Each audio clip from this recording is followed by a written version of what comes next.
You're listening to the UK Christian Hip Hop Podcast on Kingdom Culture. What's going on, everyone? Welcome to a new episode of the UK Christian Hip Hop Podcast on Kingdom Culture, and we've got the gang back together. We need some sound effects. We do that for 2020. We should do. So today's gonna be a bit of a different one. You know what? Matter of fact, upon reflection, most of our podcast shows are very off the cuff, kind of like, oh, we're gonna go this way, we're gonna go that way. I think that's really good. It's quite uncertain. You're not sure what the product's gonna be, but you know the product's gonna be quality. So I think we're gonna take a bit of a left turn here and really reflect on 2019 and all the goodness that's come from UK CHH and CHH all over. So we're gonna have a good old conversation, as Calvin likes to say, water cooler moment where we can talk music and see who's liking what and whatnot. So we done one last year, 2018 highlights. So this year we're going to do 2019 highlights for Kingdom Culture. Okay, who's feeling it to go first? Not me. Definitely not me. I don't think I want to go first. All right, cool. I'm gonna go first. So we go for album EP of 2019. I'll go first, and I think personally for me, it's quite hard actually. So by no means is this exhaustive, but I had to pick something and someone and some project, and I picked Prodigal Son 2 by Leslie Sky. I think the production on that is quality. I think not only the production, but the feeling and essence of the music it was just beautiful. It represented him as an artist. It represented his faith incredibly.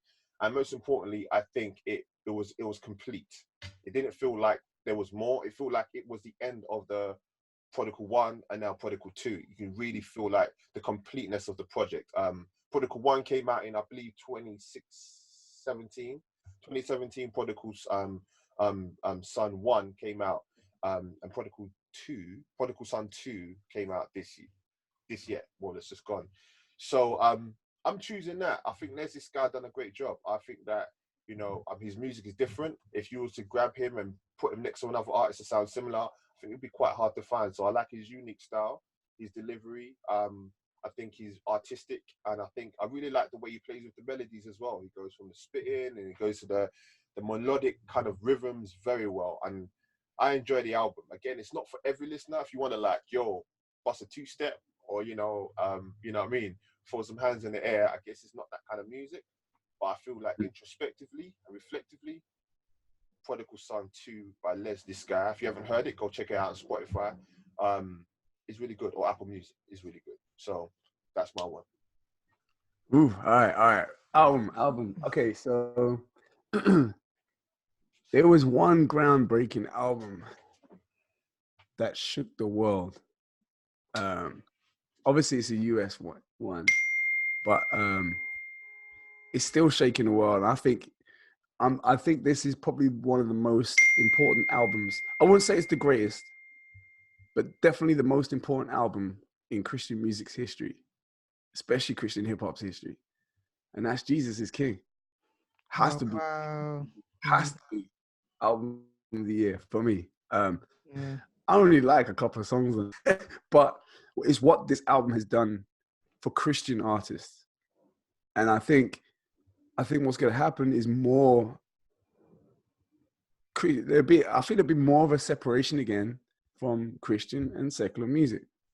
And even right up to last week where Kanye West is just saying, look, I don't want you to think of me as a secular rapper doing Christian. I'm a Christian artist and I'm rapping for God. Like, he made this distinction that people in previous years would dance around. You know what I mean? And so I feel the album reflects that, and I feel that that's true edifying work, and ultimately that's what we expect from a project. It's not something I will listen to fully, excuse my voice, I'm feeling a little bit under the weather. It was close though, because for me personally, Augustine's Legacy would have been it. But when it comes to, this is it's album of the decade. Like, it's album of all albums almost. Like, in terms of its significance, its significance in music general, not just Christian music. It's just in yes, his platform, yes, his legacy and all this kind of stuff, but call it for what it is. He literally told everybody that Jesus is king in the most Kanye way possible, but the most boldest he could have done in today's game. And so for me, Jesus is King is the album. Mm-hmm. Wow. I haven't even got a long speech for the one I chose. And to be honest, I believe I'm still even going through it. But the thing is, again, I find it hard because I'm kind of with Calvin. Like when I said that, I mean, kind of like I agree with Calvin. That's the thing. I can't. So I was a little convincing there, though. No, I seriously, it's like, yeah, my days. Because he went all out. I mean, there is an album that I would say that has stood out for me, and that was Sailor the Corners album, Hoodie Season 3. I just think because you know what, he reminds me of, okay, I used to listen to Nas quite a lot back in the days. So it's like, very in-depth and yeah, I love that dude, man. He's the nicest guy I've ever met. I'd like to speak to him one day or meet him one day. But I just like that he's transparency. He's just so real. It's like someone who I thought I could, if I saw them, it's just real. There's no makeup there at all. It's just him and this realness, and what comes out of his mouth is realness. And obviously he's a Christian, so that also comes out as well. But he speaks a lot about what he goes through life, what he sees, where he lives, everyday things that people can relate to. Yeah. So I think that album as well as Jesus is King, it kind of is that it can speak to the mass. I just hope a lot more people go out and listen to that album because honestly, it is really relatable. I think he made up for his previous project as well. I felt like, I forgot the name of it. It felt a little rushed, but this one, you're right. Yeah. Grace, there's so much grace. Yeah. Mm-hmm. Cool. Right, so let's go on to our next one. Single. What is your single of the year 2019? Cass. Oh, single of the year 2019. Mine was SLB Mine. I tell you, that song, my days, I could listen to that. Even though I could listen to that all the time. All the time. Every week, I could listen to that. I could listen to that every week. I could listen to it every day. I just love that song. And I suppose when he wrote that, he wrote it for his wife. So it's just genuine. And it just, is a love song, but it's just one of them uplifting songs for me, as well as a love song. I love the lyrics. I love the melody. I love the beat. It's just, I love that song. I really do. I'm not gonna lie. That song is definitely one of those songs again that just it's timeless. But why? Could you explain why you like it a bit more? Like, what? I just think, like I said, it's a bit more uplifting, and it's because it's a love song, and it makes me he's talking about it's be mine. It's like if you're just, for me, I suppose thinking of I'm married, so thinking of my love life. It's just one of them love songs, but it's just sometimes you got some love songs, some other love songs that I like to listen to. But that's just one of them as well. For me, it just does it for me because it's just It's simple. The thing is, there's not much. It's not like there's a lot of lyrical verses in there, like a lot of words in there. To be honest, it's quite a simple song, but to me, it has a lot of meaning to it because I can feel the place where he is when he done that song. You can just feel it. To me. The lyrics and the music match well, though. Yeah. You got to be really artistic in it to be able to make a love song for somebody else. Other people can kind of like, reflect it upon their love. Yeah. It's a talent, man. It's definitely a talent. Not everyone can execute that, but it's true. You've done that well in that song. Calvin, what are you saying about your? Oh, it's funny. Funny. I was grinning because, I'm gonna pick off the same album, different single though. I'm gonna go for Boast. From Esso. Yeah. Which was an EP as well, like EP project, wasn't it as well? Just before the album, yeah. But it's funny because like it's not a song that when I like my hip hop, I like my cerebral hip hop. but I did a show with him here in Houston, and I did the sound, and I saw him warming up with it, and I was like, "Rah, this cool. This is an anthem, bro." Like, you know what I mean? And then like he didn't disappoint when he did it on the like he literally took the whole audience there with him, and ever since that, like seeing it perform live, plus the music video is sick. It's not on my list though for a music video, close, but it's a sick video. Good video, yeah. Very good video. Standards, I feel standards are, and it's produced by On Beat, who I think he just got married and moved up north. I think he moved to Canada of all places, but he lived down here in Texas. And he's a talented producer. Loves the Lord, loves the people, loves the community for Christian hip hop. And he's not my producer to watch either, but he's definitely one to consider if you're looking for beats. So Boast, it's my nomination. Wow, Esso's got 2. Yeah, I know. Yeah. Well, my one is again from the same album. I'm playing. No, my single has to be. I really liked it when it came out. It really flipped my head. I love the flow. I love the confidence. I love the brashness of it. It sold my soul. By Still Shady. Oh, you like that song? When he dropped it, I was like, yeah, you know what, bruv? I feel this, you know. I like the way you came with that. And that's after he got over 100,000 streams on Spotify for what's that? Still Shining EP. Wow. Changed, man. He done well. Oh, by the way, Melvillous broke 300,000 streams for his EP on Spotify. So the one he just released. Yeah, just released that one. Wow. But yeah, Still Shady, Sold My Soul. And then he came with that, and I was like, and I love the way, for me personally, I love the way he just kind of like spoke to every possible conspiracy theorist. It almost sounds like a kind of track Dating would put out. Like, you know how people like, you know, hammer him for like, yo, you know, putting up your signs and all that kind of stuff. It's like, yo, fam, this is how I put my hands when you're rapping and whatnot. When we done an interview with him, we really found out that they get pressured by conspiracy theorists, Christians kind of conspiracy theorists.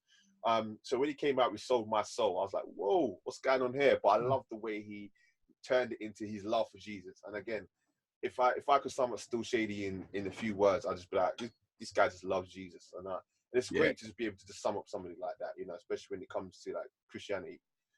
He just lives it, you know what I mean? So yeah, Sold My Soul, Still Shady, love the flow, love the his diction is just it's on point. Nice, on point, but it doesn't take away from his natural like lyrical swagger. He keeps that intact. So yeah, man. Sold My Soul. I could talk about Still Shady all day. A big fan of Still Shady. But yeah, Sold My Soul. I'll pick as my single of 2019, and that came out like January time. So. Yeah, true. Oh, we'd have to check it out. Remember last time we had, just in case we have any in 2000. Yeah, no, check it. I swear that. Yeah, cool. All right, music video of 2019. What you saying, Calvin? Yeah, mine's White Jesus, bro. Nah, it's White Jesus. Yeah, good call. Yeah, good call. The reason being is because let's face it, it's not a high budget video, but it's incredibly creative, and it communicates. It kind of reminds me of This Is America. Like, it's a massive statement, no choreography or anything, but the statement is just as profound for Christians, and it was thought-provoking, and a lot of people were challenged by it. You know what I mean? Rightly, it actually created conversations we heard in the interview this year, last year. 2020, man. Yeah. So yeah. Look, I don't have to go on about it. If you haven't seen it, firstly, where have you been? And you should. I think it was the first music. Like, I heard the single first, and I was like, I got to see the video. See what I mean? Because it's like, man, like I'm getting some imageries here, and if there's a video, it's got to be good to support it. And I think very rarely do you get, like, Boast is a dope song. The video really makes the song. You know what I mean? His performance made the song for me. But White Jesus, it was like a profound subject matter, profound lyrical wordplay, and delivery presentation, and an incredible video to match. You know, so yeah, for me it was a no-brainer. It's the first one I can think of, and to be honest, I didn't watch many videos anyway, so sorry if I haven't seen the video. But I'm sure you agree with me. It's a strong contender. Yeah, I do. I definitely do. Interesting. Guess. Well, my one, I had a panel with me helping me as well. My little panel was my young children. So I had a 9-year-old and also a 7-year-old helping me choose videos, because I thought, you know what, I want to see which ones can relate to not just me and also, you know, the younger generation. And the one that I chose, because I chose a few and then we started to narrow it down. The one that was chosen was Andy Mineo and the Craze Coming In Hot. Oh yeah, Yeah, that's good. all the ones that we listened to, that one to me was the most engaging, because I like watching music videos. There isn't enough, to be honest, but it just because it was just exciting. It kept, especially for the young children, they kept engaged. They was engaged from start to finish, to the point where mum rewind it, mum rewind it. They want to see the dancing bit. You know, there's a lot for them to see. So I think they were good with that. I must say that song isn't my best song, but the video, yeah, the video definitely on point. And you know, mate, I mean, yeah, I give it to them because, you know, it definitely appeals to the especially the young generation, because my 9-year-old, 7-year-old, they were loving it. It's interesting, isn't it? Yeah. Like, yeah, man. Wow. I guess like when you want to like enlarge your territory, Yeah. you've got to be able to then, because when I watched it, I was like, they're very gimmicky in it, like very Yeah. like, you know, the kind of like doing these kind of weird head Yeah. movements and that. I went against it because I used to be Yeah. again a Still Shady fan. I mean, Still Shady. I'm a Slim Shady, Yeah. Shady man. Twist up my tongue. Slim Shady. Eminem. Eminem, yeah. There you go. I used to be an Eminem fan where he used to do a whole lot of that stuff. So when I Yeah. saw it, that's the first thing it reminded me of. I was like, wow, it's Yeah. very gimmicky. But I can imagine, yeah, it will pull like what 13 and under into like, yeah, this is a cool video kind of thing. Yeah. I think that's what it encapsulated for me, because I was like, yo guys, what you want about? Like, I'm trying to look for like in kind of symbolism to like truth or whatnot. I'm like, I'm not seeing it. I'm like, I don't think it's meant for that. I think it's just meant to be eye catching, and I Yeah. think it was that. Yeah, Yeah. It was. yeah, It man. was. I feel that. Yeah. Okay. So music video for me, I've gone into a very kind of like deep place, like more or less near the White Jesus area, but mine kind of swings right to a domestic situation. So my music video of 2019 is Crown Freedom, Abby, Are You Okay? I'm not sure if you've seen it, but it's literally a story about domestic violence. But like I think she's about 17, 18 years old. So I could just about hear you. Sorry, she's about 17, 18 years old, and she's in a domestic violence situation with her boyfriend. Her boyfriend, who is I think in the video, from what I got from it, I could be wrong in my interpretation, but what I got from it was like he was offering her up to like his boys kind of thing. Wow. She was abusing drugs. She was stealing from the shops and whatnot. And Crown Freedom encapsulated this within his song called Abby, Are You Okay? And a very good actor called Tamaya, I believe if I got that right, in the video, which depicted, you know, young women going through this in society. So it's not like, again, married. It's not, you know, like in her 20s, 30s. I'm talking about like, you know, young women who are going through this in their environments, like what, 16, 17, 18 years old. And it really like pulled me back.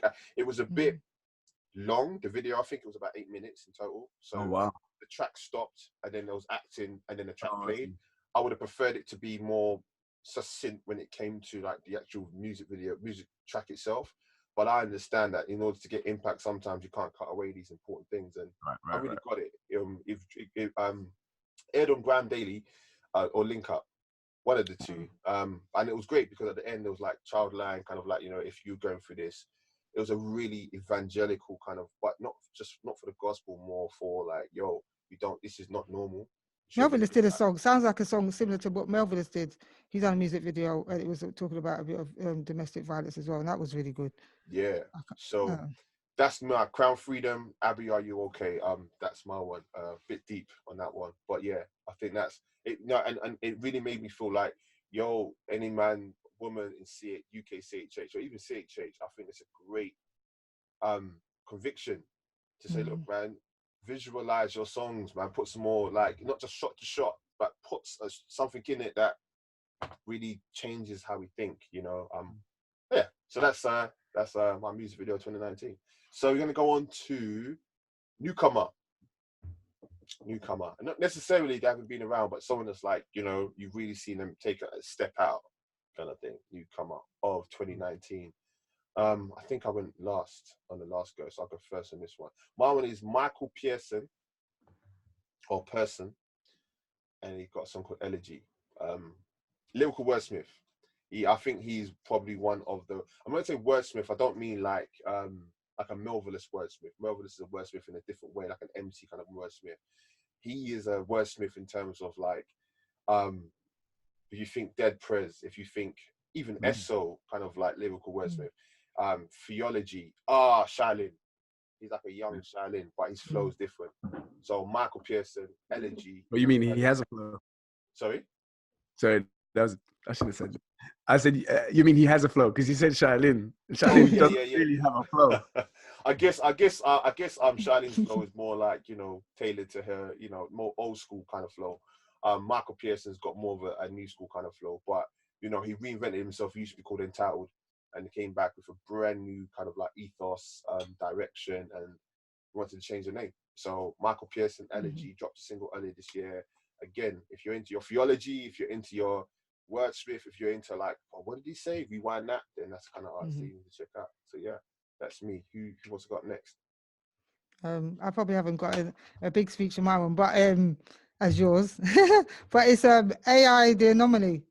I think with her, I mean, she's been around for a while, but she's on she's part of GOM, God Over Money, but she could definitely go.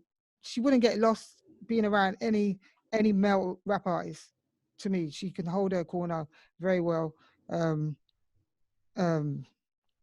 Yeah, definitely. Lady from the East. Yeah, and she's got other songs like, you know, Weeping Woman. There's a lot of other songs that she's done. You know, but definitely for me, her going to GOM was, I suppose, is just put on another platform, but she's always been there. But so this year, 2020, and she's just going to continue to grow. That's all I can see is this growth. So I'm looking forward to. Because Jackie Hill Perry hasn't really been. I mean, I do like Jackie Hill Perry as well, but she hasn't really been. You know, she's been doing more poetry and things like that. So spoken word, I believe. So you know, she's really good. I like her, the Anomaly. Just because I keep trying to get the name out properly, but yeah. Yo, Calvin, what you saying? Yeah, for me, it was going to be a pass, but like, yeah. I mean, there's someone in my. There isn't much research going into this because this person is kind of close to my vicinity. Yeah, one of my clients too. But seeing him grow, and he only just graduated from high school. You know what I mean?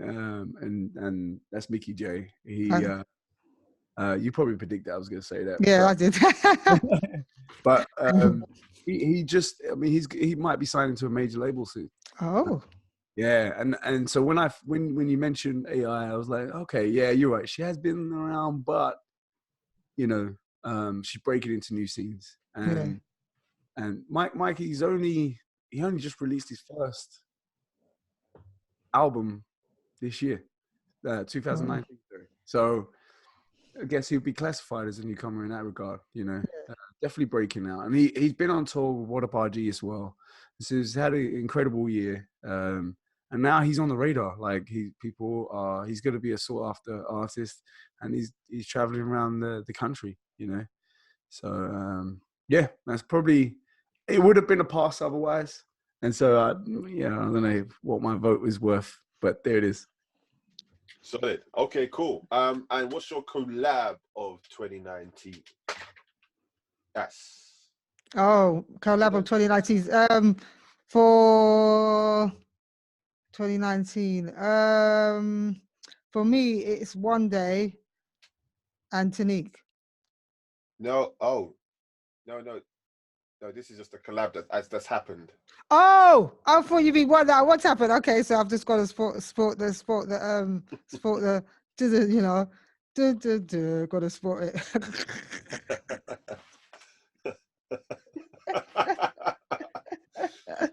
Forgive me. Right.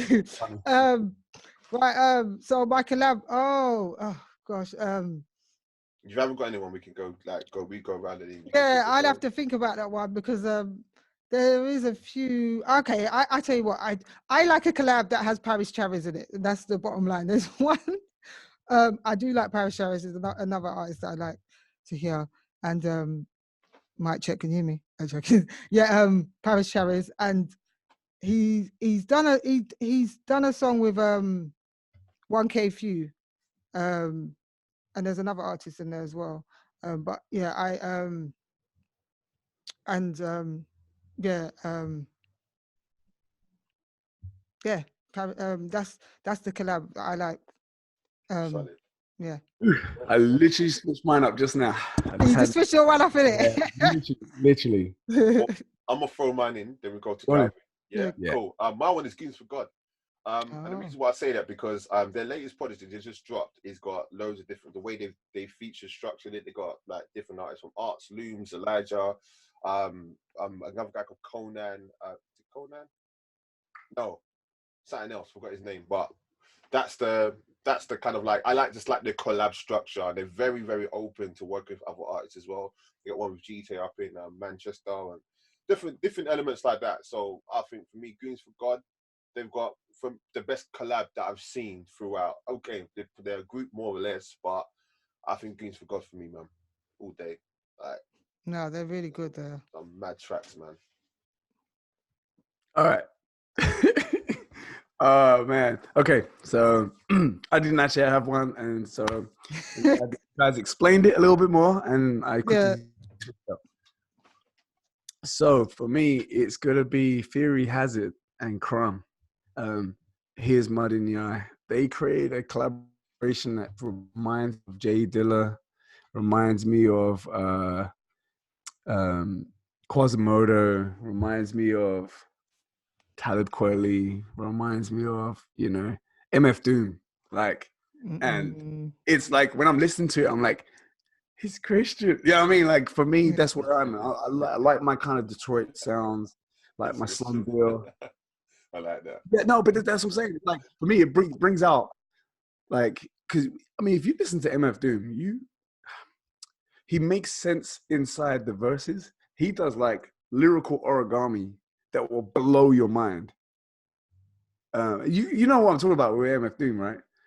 Probably personally one of the best lyricists. Oh no, best rappers. I wouldn't say lyricists. They're one of the best rappers who created flows that people are copying today. He's almost jazz. There's an excellent, if you check out, I think it's Vox. If you check out a YouTube channel called Vox, they dissected his lyrics. And I think even Mos Def, he changed his name to what I forgot. Yes Mbe.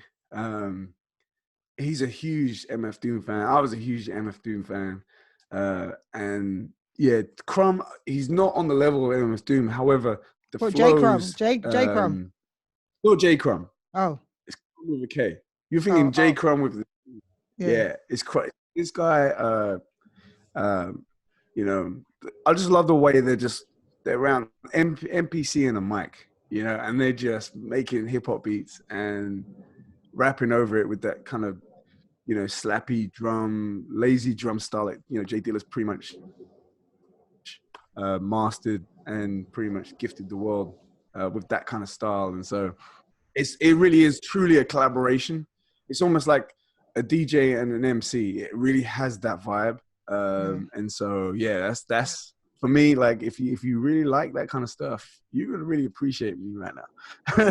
But it is an acquired taste. It really is a connoisseur's, hip hop connoisseur's kind of, it's just straight rap, not hip hop. It's just, beats, rhymes, punchlines, double entendres, triple entendres, and wordplay and flows, moving similes, playing with the similes, the timing of the rhythm of the simile. Oh man, if you really, really like that kind of stuff, you're gonna thank me right about now. So yeah. I like that. Okay, cool. Let's end it there. That's 2019 highlights. and that's been a great show. Yeah, we made it to the end. I like the fact that we didn't agree, which is good because it shows how wide the genre is. Yeah. I was gonna say, if you're on iTunes, Spotify, wherever you are listening to this, drop your comments. Tell us what you think. What album, what artist, what collab have you enjoyed most of 2019? We'd love to hear your views because there's a community we're building here. We're all part of this big community of Christian hip hop, UK's Christian hip hop. Music, Christians as a whole. So let's enjoy it and let's hear your points of view. So yeah, we'll see you for part 2, which will be coming out later on for Spotlights of 2020. So till then, peace. You're listening to the UK Christian Hip Hop Podcast on Kingdom Culture.